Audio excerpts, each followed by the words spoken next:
এবার যে খবরে নজর রাখবো, ক্যানিং থেকে ধৃত কাশ্মীরি জঙ্গি জাভেদ মুন্সি। রাজ্যে এসটিএফ এর জেলায় চাঞ্চল্যকর বয়ান ধৃতের। উচ্চ ক্ষমতা সম্পন্ন আইইডি বিশেষজ্ঞ এই ধৃত জঙ্গি একাধিক কাশ্মীরি যুবককে প্রশিক্ষণ দিত জাভেদ। বাংলাদেশে যাওয়ার পরিকল্পনা ছিল জাভেদের। আইইডি প্রশিক্ষণ দেওয়ার জন্যই বাংলাদেশ যাওয়ার পরিকল্পনা। বাংলাদেশ যাওয়ার জন্যই ক্যানিং এসেছিল ধৃত, অর্থাৎ ক্যানিংটাকে নিরাপদ আশ্রয় করে বাংলাদেশে পাড়ি দেওয়াই ছিল উদ্দেশ্য এই জাভেদ মুন্সির। ক্যানিং থেকে ধৃত কাশ্মীরি জঙ্গি জাভেদ মুন্সি। রাজ্য এসটিএফ এর জেলায় চাঞ্চল্যকর বয়ান ধৃতের। উচ্চ ক্ষমতা সম্পন্ন আইইডি বিশেষজ্ঞ ধৃত জঙ্গি একাধিক কাশ্মীরি যুবককে প্রশিক্ষণ জাভেদের। বাংলাদেশ যাওয়ার পরিকল্পনা ছিল। আইইডি প্রশিক্ষণ দেওয়ার জন্যই বাংলাদেশ যাওয়ার পরিকল্পনা। বাংলাদেশ যাওয়ার জন্যই ক্যানিং এ এসেছিল ধৃত।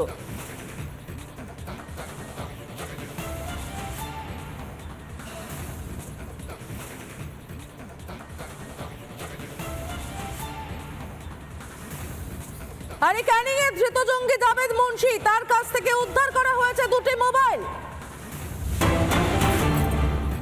দুটি মোবাইল পেয়েছে এসটিএফ। মোবাইল থেকে উদ্ধার হয়েছে আইইডি তৈরির ভিডিও।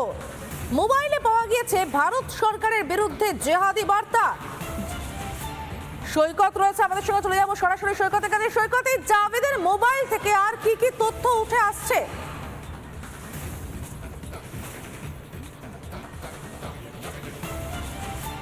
দেখো, জাভেদের মোবাইল থেকে যেমন তুমি বললে যে আইডি তৈরির দুটি ভিডিও পাওয়া গেছে এবং ভারত সরকারের বিরুদ্ধে রীতিমতো ছায়া যুদ্ধ তৈরি করার মেসেজ, সেই মেসেজ পাওয়া গেছে এই জাভেদের মোবাইল থেকে। এর পাশাপাশি জাভেদের কাছ থেকে 10 থেকে 20 পাতার 10 থেকে 15 পাতার একটি নথি পাওয়া গেছে। সেই নথি মূলত আরবি এবং উর্দু ভাষায় লেখা।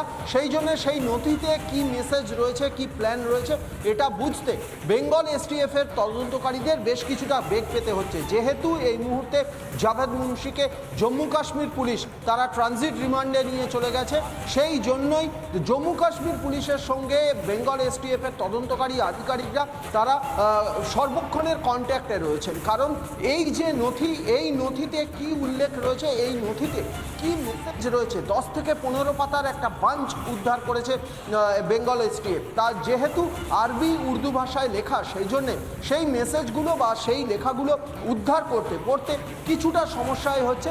যেহেতু জম্মু কাশ্মীরের লোকাল ভাষায় লেখা, সেই জন্যেই জম্মু কাশ্মীর পুলিশের সঙ্গে সর্বক্ষণের কন্ট্যাক্টে রয়েছে বেঙ্গল এসটিএফ। কারণ ওই 10 থেকে 15 পাতার যে নথি, সেই নথিতে কি মেসেজ রয়েছে, কি উল্লেখ রয়েছে, পশ্চিমবঙ্গ নিয়ে কোনো প্ল্যান রয়েছে কিনা এই জাভেদ মুন্সি সন্ত্রাসবাদীর, সেই বিষয়টা জানতে তৎপর বেঙ্গল এসটিএফ। ধন্যবাদ সৈকত। আমরা কথা বলছিলাম সৈকতের সঙ্গে এবং এই জাভেদ নিয়ে আরো বেশ কিছু তথ্য উঠে আসছে। সেই তথ্যের দিকে আমাদের নজর রাখতে হবে। ক্যানিং থেকে দ্রুত কাশ্মীরি জঙ্গি জাভেদ মুন্সি ঠিক কিভাবে ক্যানিং এ আসে, কিভাবে ক্যানিং এ ডেরা বাঁধে, সেটাই আমরা জানবো। আমাদের সঙ্গে রয়েছে আমাদের প্রতিনিধি বরুণ। চলে যাবো বরুণের কাছে। বরুণ, কিভাবে ক্যানিং পর্যন্ত পৌঁছলো জাভেদ মুন্সি?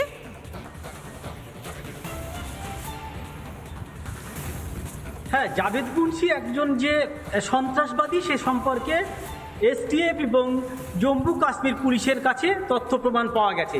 এই যে নদীটা আমি যেখানে দাঁড়িয়ে আছি, একেবারে ক্যানিংয়ের মাতলা নদীর পাড়ে।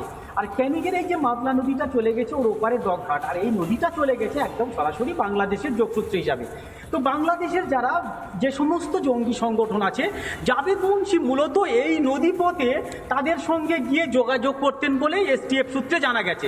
এছাড়া এই যে নদীটা আছে, এই নদীতে তিনি নদী পেরিয়ে বাংলাদেশে আর কয়েকদিন পরে তিনি চলে যেতেন এবং সেখানে গিয়ে জঙ্গিদের যে সমস্ত সংগঠন আছে তাদের সঙ্গে যোগাযোগ করে তাদের নির্দেশ এনে এই ক্যানিং এলাকায় তিনি তাদের সন্ত্রাসবাদী কার্যকলাপ ছড়িয়ে দেওয়ার একটা চিন্তা ভাবনা করেছিল।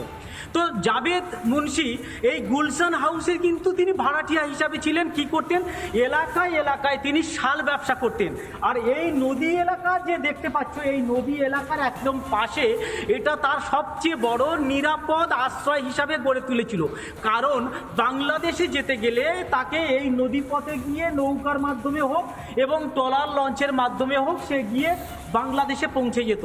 আর বাংলাদেশ থেকে যে সূত্র আসতো সেখান থেকে এসে এই এলাকার বিভিন্ন বাড়িতে বাড়িতে গিয়ে যখন শাল বিক্রি করত, সেখানে কারো দারিদ্রতার দুর্বলতার পেয়ে সেই বাড়ির পরিবারের মাথা বা সেই বাড়ির কোনো শিক্ষিত হতে পারে বা বেকার যুবককে মগজ ধোলাই দিত। মগজ ধোলাই দিয়ে জেহাদি কার্যের সঙ্গে যদি তাদেরকে যুক্ত করা যেত, তাদেরকে সেই রকম অনুপ্রাণিত করত। এই ধরনের এইভাবেই কাজ করতো জাভেদ মুন্সি। আপাতত তোমাকে ধন্যবাদ বরুণ। নিজের আত্মীয় গোলাম মোহাম্মদ তার মাধ্যমে গাড়ি ঠিক করে দিল্লি থেকে বিমানে কলকাতায় নামে, বিমানবন্দর থেকে গাড়িতে সড়কপথে ক্যানিংয়ে গিয়ে ডেরা বাঁধে জাভেদ মুন্সি এবং গোটা রাস্তায় তাকে কেউ আটকায়নি। জাভেদের কাছ থেকে উদ্ধার হয়েছে দিল্লি কলকাতা বিমানের টিকিটও।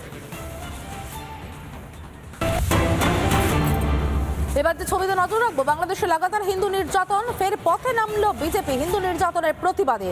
ভিআইপি রোডে প্রতিবাদ কর্মসূচি বিজেপির সঙ্গে রয়েছেন, যোগ দিয়েছেন সনাতনীরাও। চলে যাবো সরাসরি ভাস্করের কাছে। ভাস্কর, ঠিক কি ছবি উঠে আসছে, কি দাবি উঠে আসছে এই মিছিল থেকে?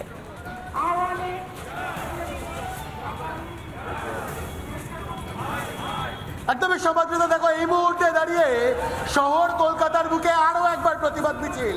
কেন প্রতিবাদ? কারণ বাংলাদেশে হিন্দুরা মার খাচ্ছে, হিন্দুরা আক্রান্ত হচ্ছে, হিন্দুদের ওপর নির্যাতন করা হচ্ছে। সবার প্রথমে ছবি দেখাবো, জোড়া মন্দির থেকে মিছিল শুরু হয়েছে। আমার বিরোধী রাজশেখর ছবিটা দেখাও।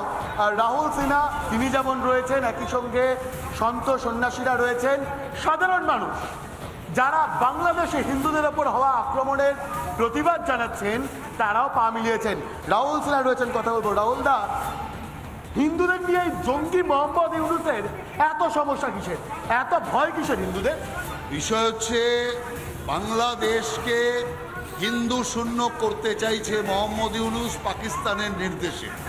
পাকিস্তান যেভাবে লাগাতার হামলার মাধ্যমে হিন্দুদের পাকিস্তান থেকে বহু অংশে হটিয়ে দিয়েছে, ঠিক একই রকমভাবে বাংলাদেশও হিন্দু শূন্য করার একটা ষড়যন্ত্র চলছে এবং এটা মূলত ভারতের বিরুদ্ধে লড়াই। বাংলাদেশের এই যে লড়াইটা, এটা ভারতের বিরুদ্ধে পাকিস্তানের নির্দেশে ইউনূস সরকার এটা চালাচ্ছে।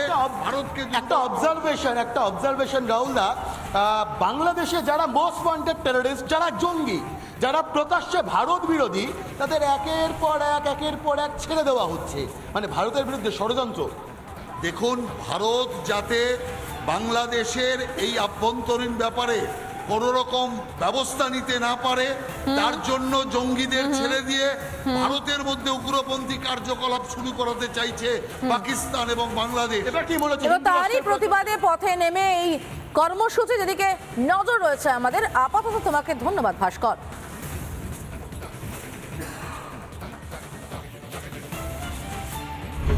নানা ধরনের কন্টেন্ট দেখার জন্য লাইক করুন, শেয়ার করুন আমাদের ফেসবুক পেজ, সাবস্ক্রাইব করুন আমাদের ইউটিউব চ্যানেল।